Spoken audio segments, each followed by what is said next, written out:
Hey guys, great afternoon. What an afternoon. Well, you'll just have to stay tuned, and I did talk with Vic earlier, and I guess the video, it's not a video, it's audio, will be up on Friday after 9 o'clock. So if you're interested, it'll be Dogman Encounters.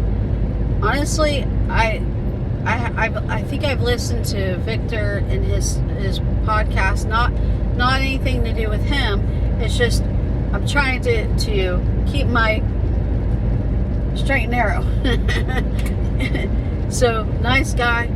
I wanted to share my experience, my testimony, and I thought this is a really good way to help others, and also because it's also helping me to release something that maybe most people would not believe or understand. And I just got to think there's got to be some sort of connections of why people see these things. There has to be something deeper, and I can't explain it, but I know a couple weeks ago, before I saw mine, Phil saw something he couldn't explain, and he's like, I don't know what the heck I saw. He's like, it wasn't a deer, but it was like a deer, but it wasn't a deer. And he told the story like 3 times, and I think it freaked him out. I think it did, because normally he would never mention things like that, but he did. He mentioned it 3 times. So, it's an interesting experience, and I don't have all the answers, and I don't know if I want to go looking for all the answers. You know what I'm saying? But again, it'll be Friday 9 o'clock, and it's going to be Eastern time zone, I think, and it's audio, and it's on Dogman Encounters. And so it is what it is. So I'm a little bit tired, you'll have to excuse me. Had an interesting conversation with my little boy, and I'm going to tell you a little bit about this, because I think it's good to get, as a parent, I always want the best for my children. When I was married to my first husband, it's like he always wanted Emmanuel to be no better than him. It was not that normal parental thing of go out and do the biggest thing you can do. It was not like that. And I could never understand it. It was like, be a truck driver like me. Be like me. And I didn't like that, because I saw this other side, right? And I forgave from my heart. So please, when I share this, don't think that I'm wanting to become a pillar of salt, and it's like the Sodom and Gomorrah and all of these evils, and I rebuke what I saw and blah blah blah, and forgive from my heart.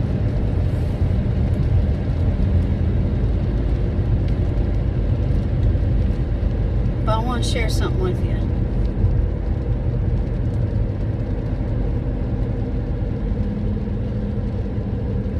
There's this thing.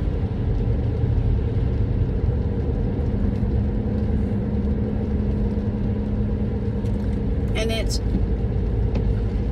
this boundary line that, whether it's by relationship, friendship, employer, employee, contract company, you know what I'm saying, spouse, that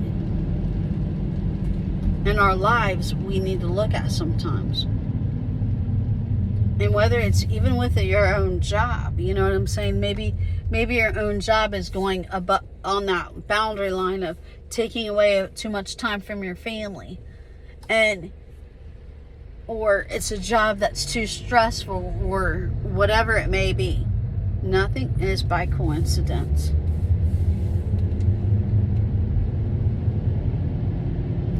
And in my heart, I was having this little talk with my son, and we were talking about right and wrong. We were talking about perspectives. Tomato, tomato.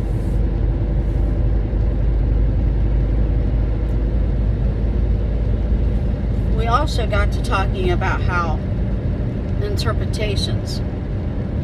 So some people can really love you,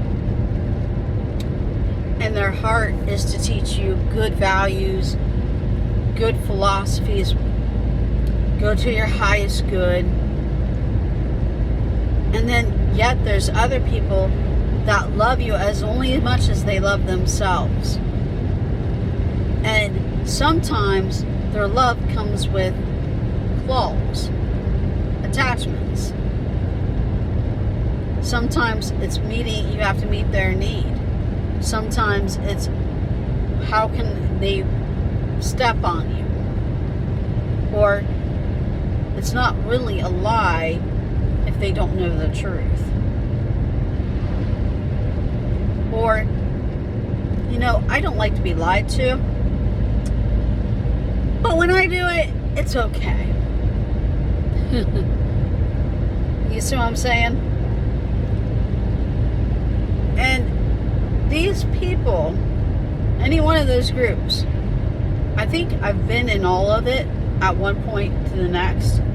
So I'm speaking this from my heart, of my truth, of where I came from and where I've walked, right? And a liar never prospers. It doesn't do you any good to lie. All it does is cause harm. It's like the boundary. When my son's girlfriend lied to him, you know what? He called his friend first before he called his mom. But when he called his mom, I'm like, you are... No, I'm just joking. I said, Manny, I love you, but this is not the one. This is the one you don't want to be with. This is the one that she cheated on you before. She's going to cheat on you again. Mom, I really want to see if things work out. Manny, be careful. Manny, be careful. This is not a good one for you. She's done nothing but break us all apart. She's been needy, clingy. She let you lose some of your hair, so it fit her need. She pushed you down to build herself up. And that's exactly what happened. That's not the type of person you want. That's the type that you say, this is the boundary, go. I'm going to look for somebody to build me up. I'm going to look for somebody that helps me take care of my health. I'm going to look for somebody that's going to keep me directed on me going to school, going and achieving my goals, versus me doing that for you. And then also taking care of your butt. So there's a difference. As a family, when the wife is at home, you've had kids and you're homeschooling the child and you're doing all these things too, there's still some of those pools of where people may feel certain things, but you have to really look at the situation. Is that the truth? Or is it a side of truth? Or is it a side where the enemy is playing on the head too? Because that could be a thing too. But here's the thing. With her, they weren't married. Was she the one? No. But he thought could be down the road. And that's when she really shot herself in the foot.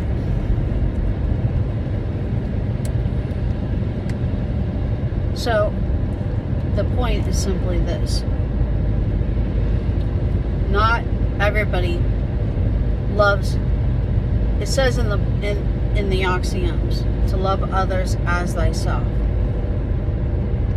Which is a really good phrase. It's a really good thing. To sin is to do something without love in it, essentially. Well, let's look at this.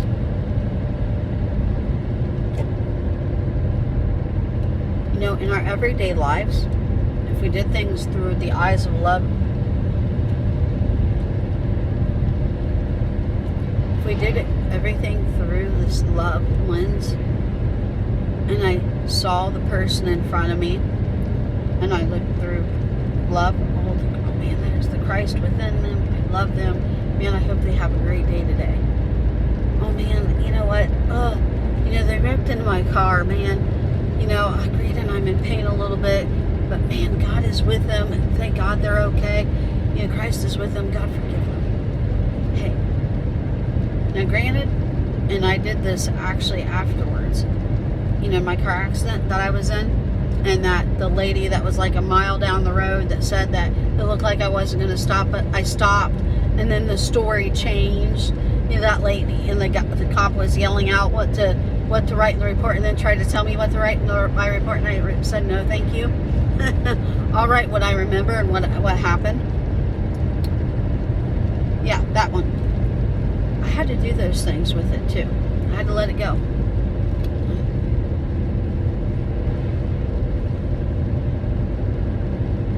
God is good. The creator that created everything perfect. The devil played on the people's heads and tried to fill them full of illusions and fears. God is greater than those things. It's just like boundaries. People can only love with their perception of understanding what love is. So the axiom of do unto others as you want them to do unto you is mistranslated in the people's actions because they couldn't. Because we live in a society where it hasn't taught that. It hasn't taught it. We're groomed to discord, chaos. But was it originally like that? I don't think so. But we're groomed towards that. We're groomed, if you have a good parent, tell the truth, don't tell a lie. And then we're also groomed, kids, some of them, it's okay to lie. It's okay. Shh.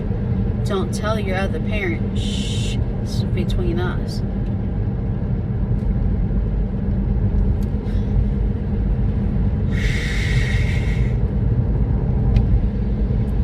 And at the end of the day, when that kid lies to that parent, it's how could you have lied to me? I trusted you. But that same person is the one that said, no, you know what? It's not really lying if you didn't tell them the truth, and it's not really lying this, or you know what? Maybe they a little bit in their belief system or whatever, you know, and it'll be okay. You know, they don't need to know what they don't know.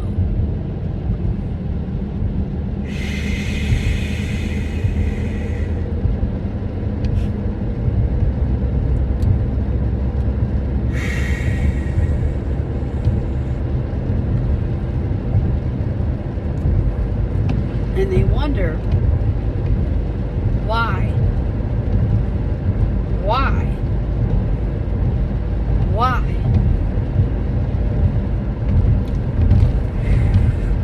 But why is it? What's going on in the inside? What's going on in the inside with somebody that does that is they didn't understand love. What they understood was control.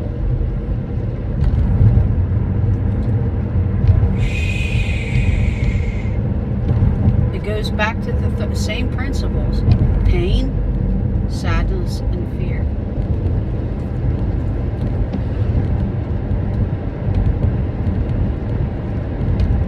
So parents,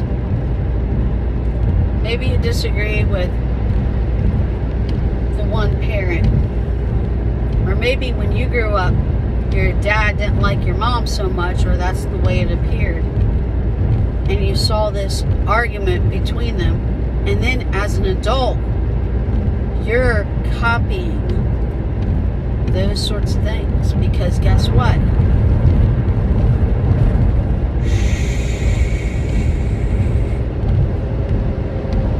It's a secret. You didn't heal from your childhood. In my life, like I said, when I came home from Ryanco and I had my Laura stories, and they were like poopy fingers, toilet paper streamer, little poopy man. I had all of these stories, and I remember sitting on a Friday morning with my grandma in the car up at Marion, getting ready to go garage sale. I think it was a Friday morning or Saturday morning, and I would get ready to tell her, and Spike Grandma would laugh. I would tell her, Grandma, you want to hear a story up from work? And she'd say, yeah. And I said, it's really funny. You want to hear it? I said, it's kind of bad, Grandma. You want to hear it? And my grandma would say, is it like funny haha or funny queer? I'd say, funny haha, Grandma. Sure, I want to hear it. And I would tell her, and my grandma would be busting out laughing. She would she would laugh.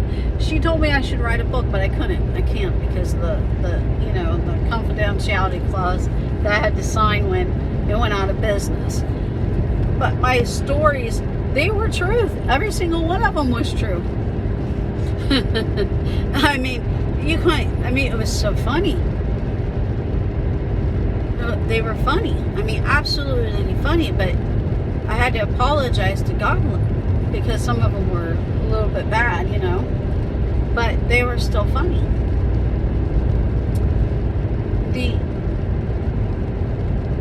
The thing of it is we go through this life,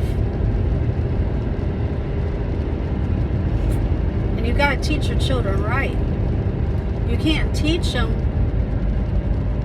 your sins, and you can't teach your kids your father's sins.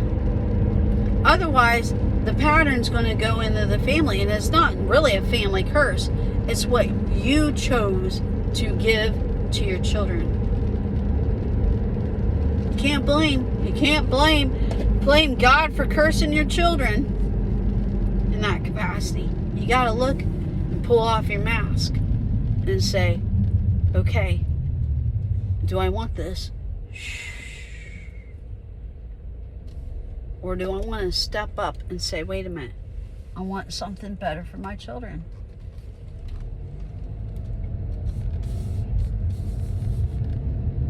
So, when you're on the other side, you're on the side of the good.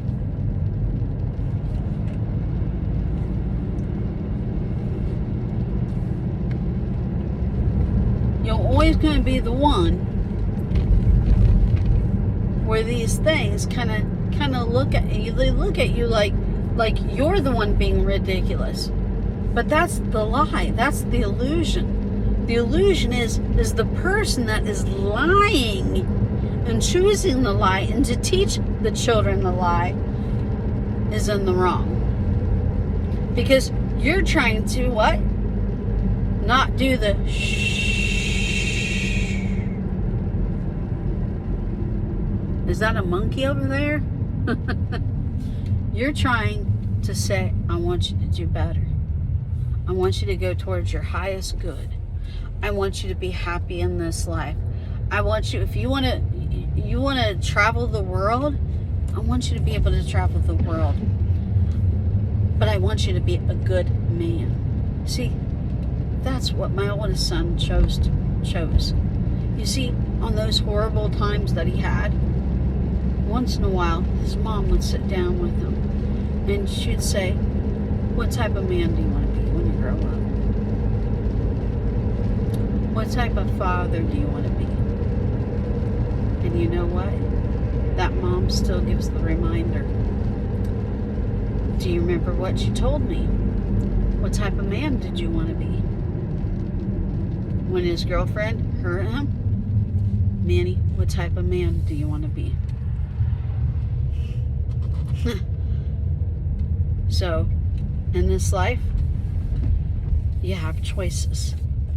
You have a free will, regardless of what the lies of the government and their finger in the dance swirlers in the corners. You probably don't even know what that means. Trust me, it was a prayer, a jokingly prayer that I gave up earlier, but it was still a prayer. But it was more of a focus and a voice going to the source of love, peace, and truth, that people can be forgiven. We can be forgiven.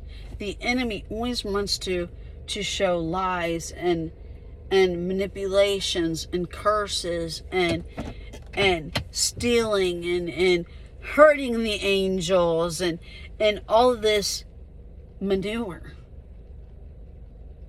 But really, no.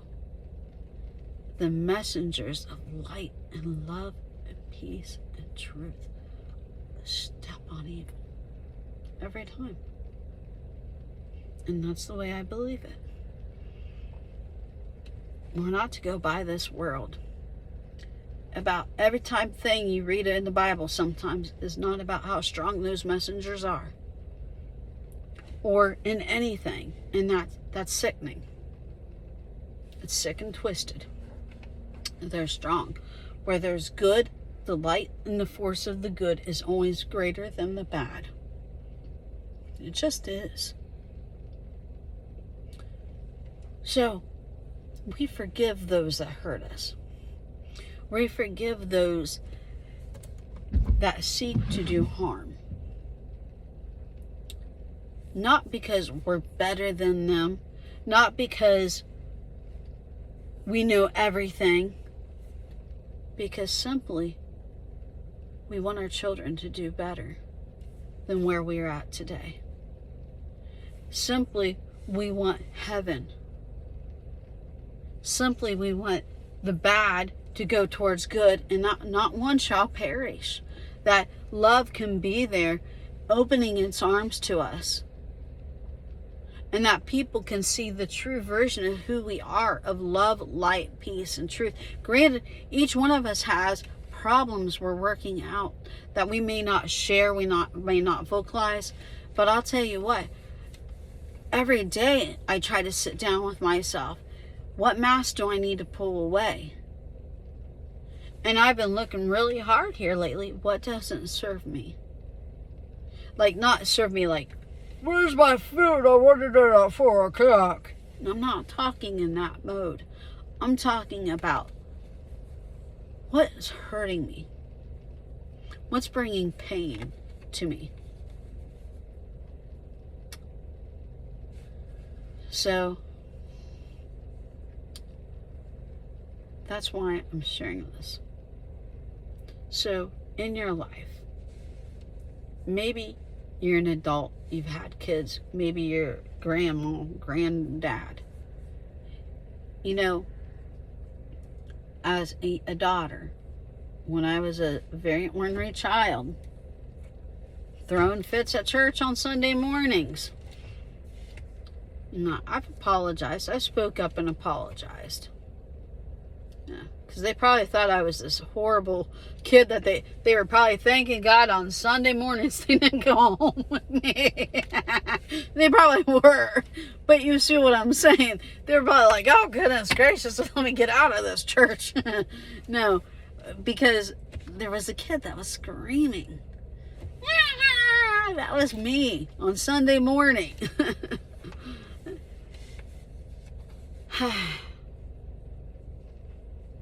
But I had some good times in there.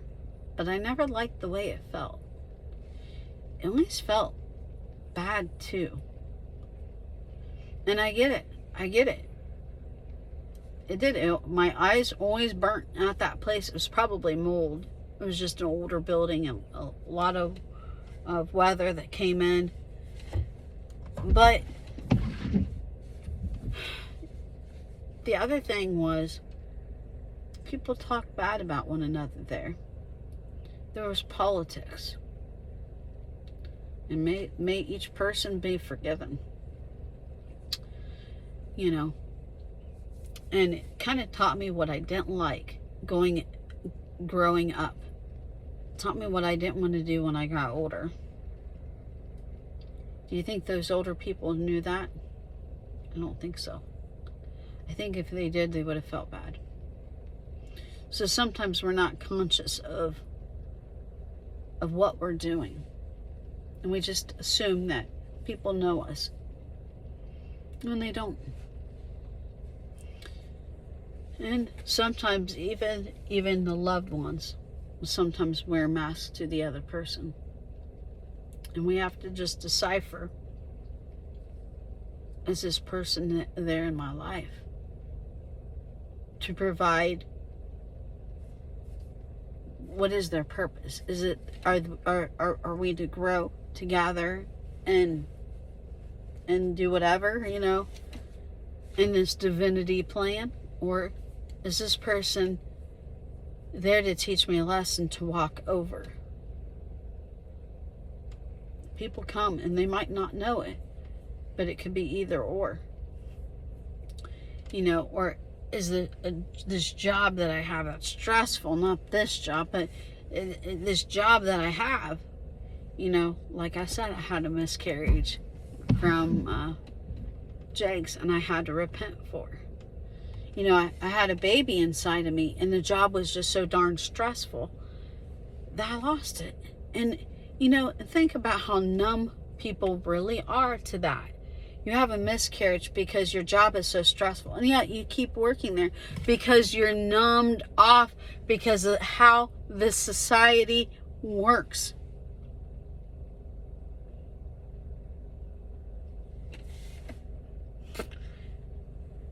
And then when you see it, it's too late. You didn't see it even the year later. You didn't see it. You didn't see it until like 7 years later, 5 years later, whatever, how many years. What do you do with that? You heal. You process it. You ask for forgiveness. You know, I remember after the miscarriage, Phil and I was watching, I think it was like a month after, maybe a little bit longer than that. We were watching some show in Bethlehem. And it was about this kid that was born with problems in the pregnancy because of too much stress. And these kids suffered so darn much. And we kind of thank God that it wasn't like that for our child. But man, life is short. Now, do you think the owners of that company or even the managers really sat down to understand really in the soul state, could understand what that meant? Why not? Because something is out there trying to get us not to. That's how. Yeah, you can say, I'm sorry. You know, I'm sorry that happened. And you feel it to a certain degree. But you don't understand. And you don't grasp.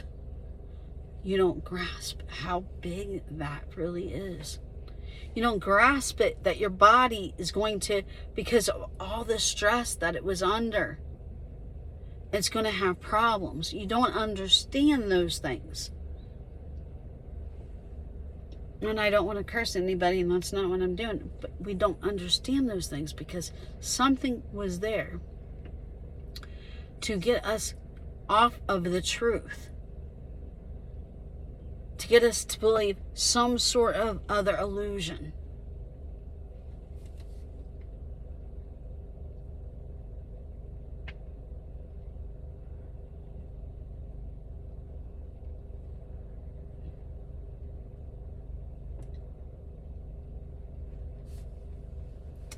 So, what I got? Simply this.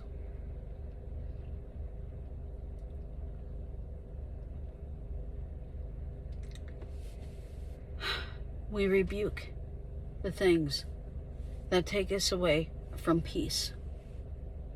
If it tries to steal your peace, then you know it's not God.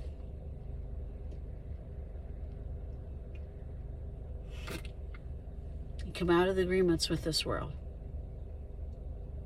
You sit in solitude. You don't take jobs that are shit. Because those people, granted, I have a few really good friends.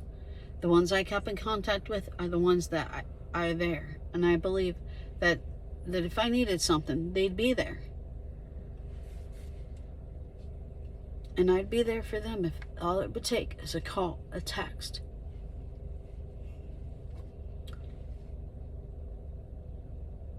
But it's not the shh. It's the healthy one. The healthy of love. The healthy of light. So, I'm going to go into work.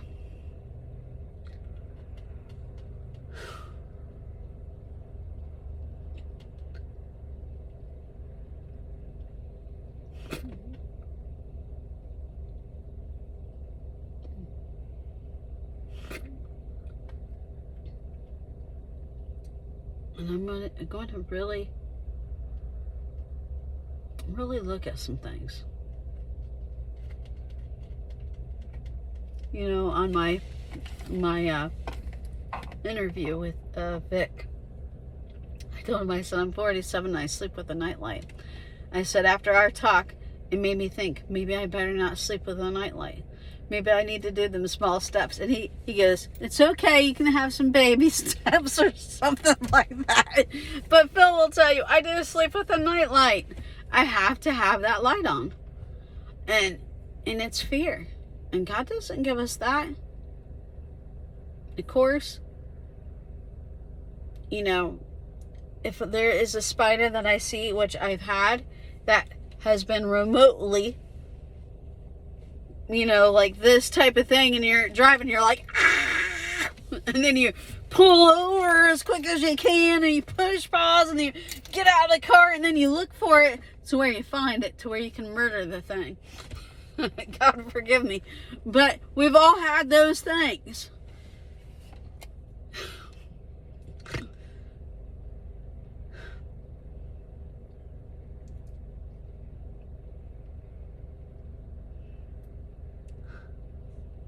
But we got to remember, we're full of life. We got to remember to be honest with ourselves and be honest with others. And not to let those boundaries be squashed. And we need to remember to teach the children rightly.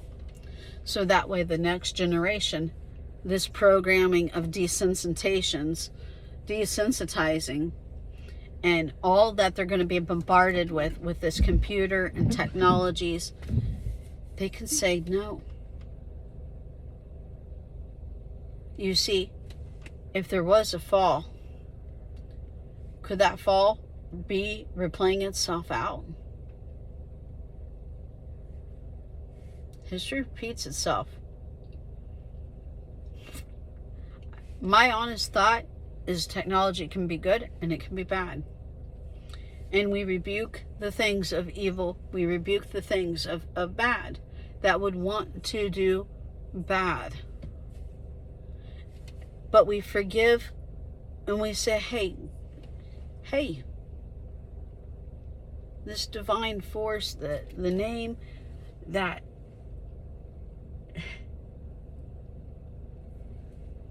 there's no names for. This light, this love, this peace. Please forgive those that have tried to harm us.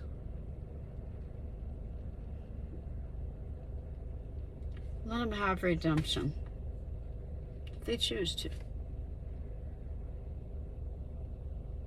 You can go out and help double the people food and water, place to lay their head at night time, and let them know love.